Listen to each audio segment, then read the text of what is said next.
The Galactic Starcruiser.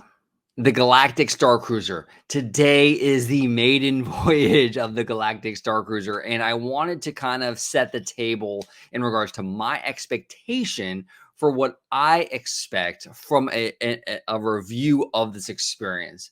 We're going to talk about it up next. Attention, please. All droids leaving the system must be cleared by customs control.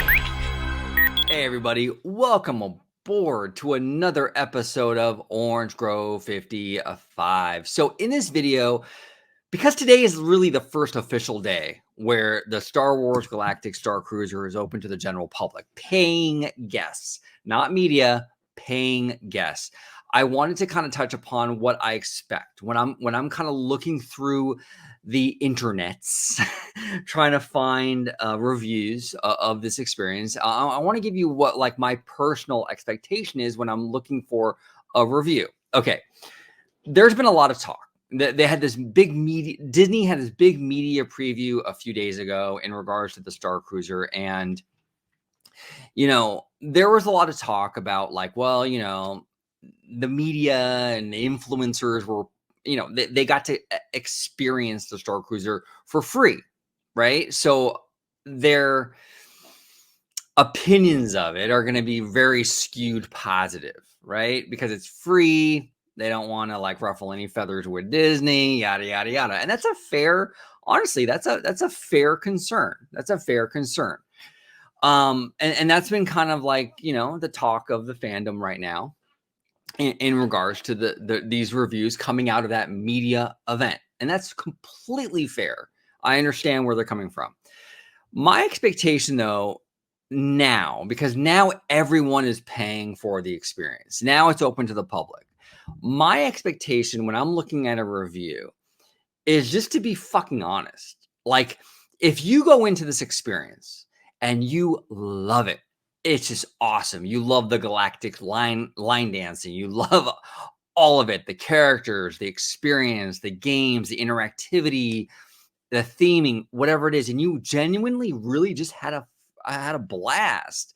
You spent $6,000 for the cabin and you really did enjoy it. That's awesome. That is freaking awesome. You know what? That's great. Like, honestly, like if you're genuinely happy with the experience, there's nothing wrong with that. And you should never have to apologize for that. And if you go into the experience and you pay $6,000 and you absolutely hate it, you thought the line dancing was cringy, you didn't like the character interactions, the cabins were too small or looked kind of cheap, that's also completely justified and okay. My only criteria for these reviews, I don't care if you're positive, I don't care if you're negative, or if you're in the freaking middle. My only criteria is honesty. Because look, just being positive for the sake of being positive is useless. It's absolutely useless. That does no good for me. If I'm looking from a person watching your review, no good for me. But on the other side of that coin, if you're negative just for the sake of being negative, just because you don't want to like it, because you don't like JPEG or something like that, that's equally as useless to me as the person that's just loving it because, right? Like, both sides of that coin are useless when it comes to like kind of gauging whether or not the experience is worthwhile, right? It's both sides of that coin are useless. They're not too much different. Just loving it to love it and just hating it to hate it is basically the same thing. So when I go into this, and this is what I suggest to everybody, and everyone's different. This is just me personal, but when I go into this and I'm watching reviews of the Galactic Starcruiser, as long as the person is being honest and genuine, whether it's skewing positive or skewing negative, that's an A+ in my book. That's an A+ in my book. But when I start to see agendas and I start to see people just loving it to love it or just hating it to hate it, useless, pointless. It's a waste of my time. So that's where I'm at with this Galactic Starcruiser. That's what I'm going to be looking for. I'm going to be looking at content creators and trying to decipher, like, basically, what's the genuine deal here? Like, how do people really feel? And how you really feel is the most important thing. And it's not about positive or negative. It's just about being honest. That's all it is. Like I said, like if you go to this thing and you had a blast with the line dancing, which I think looks cringy as hell, but if you had a blast with it, you had a blast with it. You own that, man. You own that. You love that line dancing. You love it. There's nothing to apologize for. But if you're just saying that you like it because you feel like you're going to win, like, points, or get access or whatever, then that's trash. That's trash. And if you think that just hating on the experience is going to get you more views or get you more clicks or something, then that's also trash. Just go into the experience it for what it is, take everything into account, the price point, everything they're offering you, and give an honest review. So that's all I'm saying.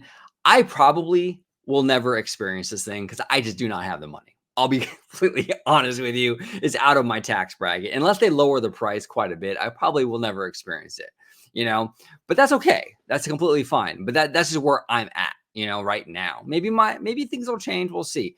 That's where I'm at right now. But I want to hear from you guys. What are your expectations in regards to reviews for the Galactic Starcruiser? Now that it's open officially to the general public, what do you kind of feel in regards to when you're going into a review? What are your expectations in regards to like what that reviewer is providing you? I would love to hear from you guys.